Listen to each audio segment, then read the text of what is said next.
Assalamualaikum warahmatullahi wabarakatuh. Al-Fakir Alwi Segaf ya. Jangan lupa untuk semua share, subscribe dan juga like video-video yang ada di Syiar TV. Mudah-mudahan berkah untuk semua dan pastinya bermanfaat untuk semua. Amin amin ya rabbal alamin. Assalamualaikum warahmatullahi wabarakatuh.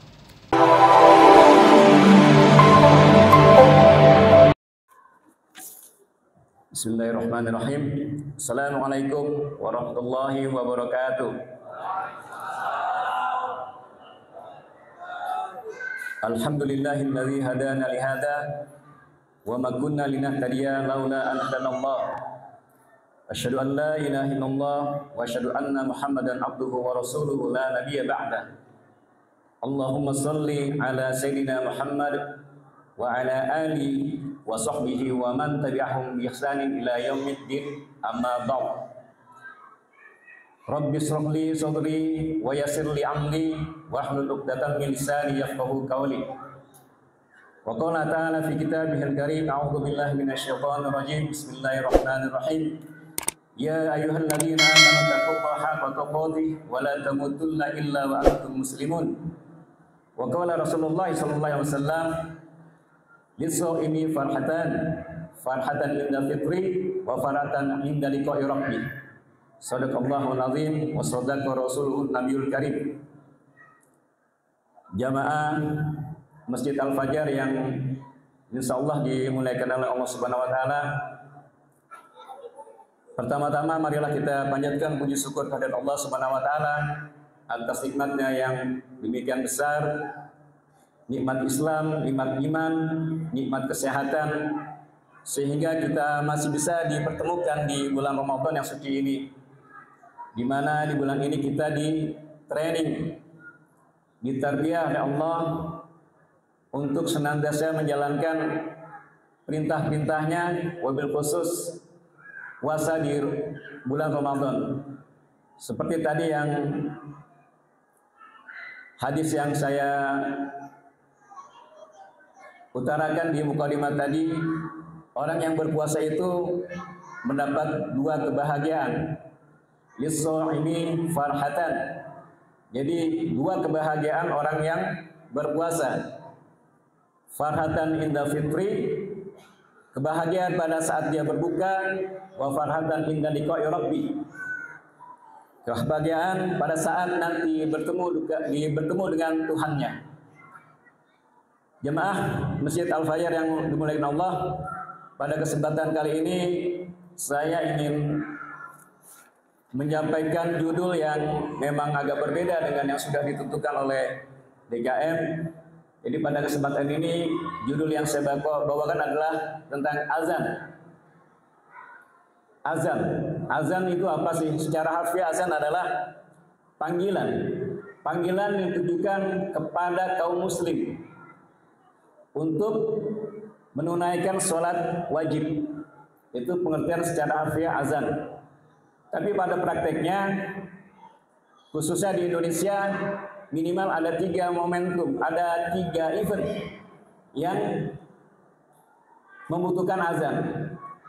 Yang pertama adalah azan dikumandangkan pada saat bayi yang baru lahir. Jumhur ulama mengatakan mengazankan bayi yang baru lahir adalah sunnah. Jadi jumhur ulama itu adalah bila mendengar kata-kata jumhur berarti minimal apa? 3 imam mazhab itu sepakat atas apa hukumnya. Yang berbeda adalah Imam Malik. Imam Malik memberikan stempel mengazankan bayi yang baru lahir adalah makruh. Tapi Imam Abu Hanifah, Imam Asy-Syafi'i dan Imam Ahmad bin Hanbal menstempel mengazankan bayi yang baru lahir adalah sunnah. Dan yang kedua adalah azan pada saat menguburkan jenazah. Azan menguburkan jenazah ini para ulama berbeda pendapat. Ya, ada yang membolehkan, ada yang tidak membolehkan. Jadi yang tidak membolehkan dengan alasan tidak ada nas yang kuat. Tapi bagi ulama-ulama yang membolehkan, itu mengkiaskan dari azan pada saat kelahiran bayi. Jadi kiasnya adalah pada saat bayi dilahirkan itu adalah perpindahan dari alam rahim ke alam dunia. Nah, ulama-ulama yang membolehkan azan pada saat menguburkan jenazah mengkiaskan ini. Jadi mengazankan mayit itu adalah berpindah dari alam dunia menuju alam barzah. Dan yang terakhir adalah inilah yang azan yang sesuai dengan arti yang sebenarnya adalah panggilan untuk sholat. Jadi sejarah disyariatkan hanya azan itu ada yang berkata satu tahun hijriah atau dua tahun tahun kedua hijriah. Jadi ada perbedaan pendapat di situ di mana dimulainya disyariatkan azan. Jadi memang historinya adalah pada saat sudah Rasulullah dengan para sahabat itu berhijrah ke Madinah. Jadi umat Islam sudah sedemikian banyak. Jadi Rasulullah dan para sahabat itu memikirkan gimana nih cara memanggil saudara-saudara kita untuk datang ke masjid untuk sholat gitu. Jadi sahabat itu ada yang mengusulkan gimana kalau melalui bendera. Jadi dikibarkan bendera, cuman Rasulullah SAW tidak setuju dengan bendera karena tidak bisa kelihatan. Yang kedua adalah sahabat mengusulkan menggunakan trompet. Dan ini juga Rasulullah juga tidak setuju karena trompet itu identik dengan Yahudi. Dan yang kedua adalah yang terakhir adalah melalui trompet. Trompet juga Rasulullah ini juga tidak setuju karena itu kebudayaan Nasrani.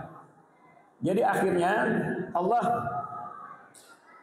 dengan caranya akhirnya salah satu sahabat Nabi yang bernama Abdullah bin Said itu bermimpi. Jadi bermimpi dalam mimpinya itu beliau didatangi orang yang membawa lonceng. Ditanya oleh Abdullah bin Said, "Wahai Allah, bolehkah aku beli lonceng itu?" Terus sama si pembawa lonceng itu ditanyakan untuk apa? Kata Abdullah bin Said, "Ini akan aku gunakan untuk memanggil orang-orang untuk sholat." Si pembawa lonceng tadi juga akhirnya mengatakan, "Gimana?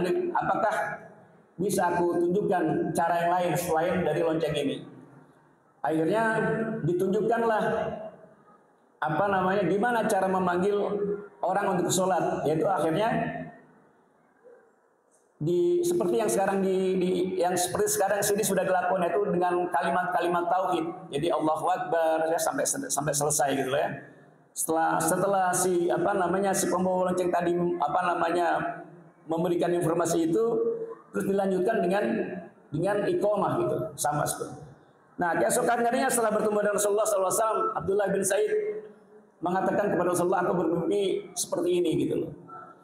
Dan di sisi yang lain, Al-Faruq yang bapak-bapak Al-Faruq itu adalah Umar bin Al-Khattab, sama juga bermimpi sama seperti yang dimimpikan oleh Abdullah bin Zaid. Sehingga Rasulullah SAW akhirnya memutuskan cara untuk memanggil orang muslim itu untuk sholat adalah melalui azan. Dan akhirnya dipilihlah Bilal bin Rabah.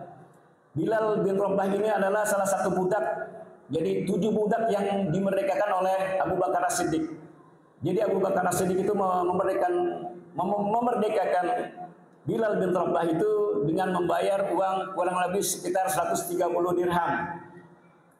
Akhirnya ditentukanlah diputuskan Bilal, akhirnya Bilal yang menjadi muazin. Jadi Bilal bin Rabah adalah muazin yang pertama yang dimiliki oleh kaum muslim. Kenapa Bilal ditunjuk oleh Rasulullah Sallallahu Alaihi Wasallam untuk menggunakan azan? Karena Bilal adalah orang yang mempunyai suara yang keras, mempunyai suara yang lantang. Azan harus dikumandangkan dengan suara yang keras, dengan suara yang lantang. Bagaimana dengar kalau tidak disuarakan dengan suara yang lantang? Ya, jadi ada sebagian orang yang ngapain azan dengan suara yang lantang, mengapain dengan suara azan itu dengan suara yang keras? Allah tidak tuli katanya. Allah tidak budak itu. Ini azan itu bukan untuk memanggil Allah. Allah nggak perlu dipanggil. Kalian sholat, kalian tidak sholat, kalian puasa, kalian tidak puasa, buat Allah nazim. Nggak perlu itu ya. Jadi azan itulah hanya untuk kepentingan memanggil orang-orang untuk sholat. Kadang-kadang ini ada kelompok-kelompok orang yang sekuler ini ya. Jadi memberikan statement itu statement yang melukai hati kami, melukai hati-hati kaum muslim. Ya, azan itu hanyalah ada untuk penanda, ya, penanda. Tanda itu macam-macam. Di perusahaan saya itu ada 4 kali bel, ya, 4 kali bel. Bel pertama adalah bel masuk, bel kedua adalah pada saat istirahat, bel ketiga adalah pada saat istirahat selesai, dan bel keempat adalah pada saat pulang. Apakah dengan dikumandangkannya bel di situ semua karyawan disutuli? Tidak. Alhamdulillah kita normal kupingnya gitu. Jadi memang ini kaum sekuler, sepilis itu sekuler, liberalisme, pluralisme itu memang yang kadang-kadang membuat statement-statement itu bikin kita ya emosional gitu loh ya gitu loh. Jadi khususnya bagi kaum remaja ini harus tetap belajar ya, jangan sampai pikiran kita itu dirusak oleh pendapat-pendapat yang menyimpang seperti ini. Bapak-bapak jamaah sholat tarawih dan witir Masjid Al-Fajar, setidak-tidaknya azan itu banyak manfaatnya ya.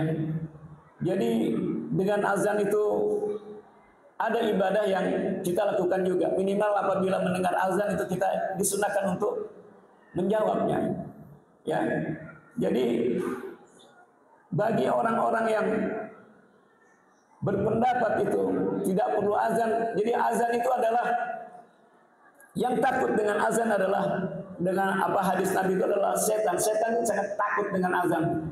Sampai terkentut-kentut dalam hadis Nabi sallallahu alaihi wasallam itu. Berikutnya mungkin ada beberapa manfaat azan ya. Cuma nggak banyak, tapi yang ada 3 aja yang saya sebutkan. Pertama adalah terdapat rahmat Allah Subhanahu wa taala di balik azan itu. Yang kedua adalah pahala yang besar azan. Wabil khusus bagi muazin. Muazin yang mengumandangkan azan itu luar biasa itu. Ya. Diganjar oleh Allah itu di akhirat itu diumpamakan mempunyai leheran panjang. Leheran panjang itu bukan arti secara zahir panjang ya. Jadi bisa jadi dia muazin itu bisa jadi pemimpin di akhirat nanti. Dan yang ketiga adalah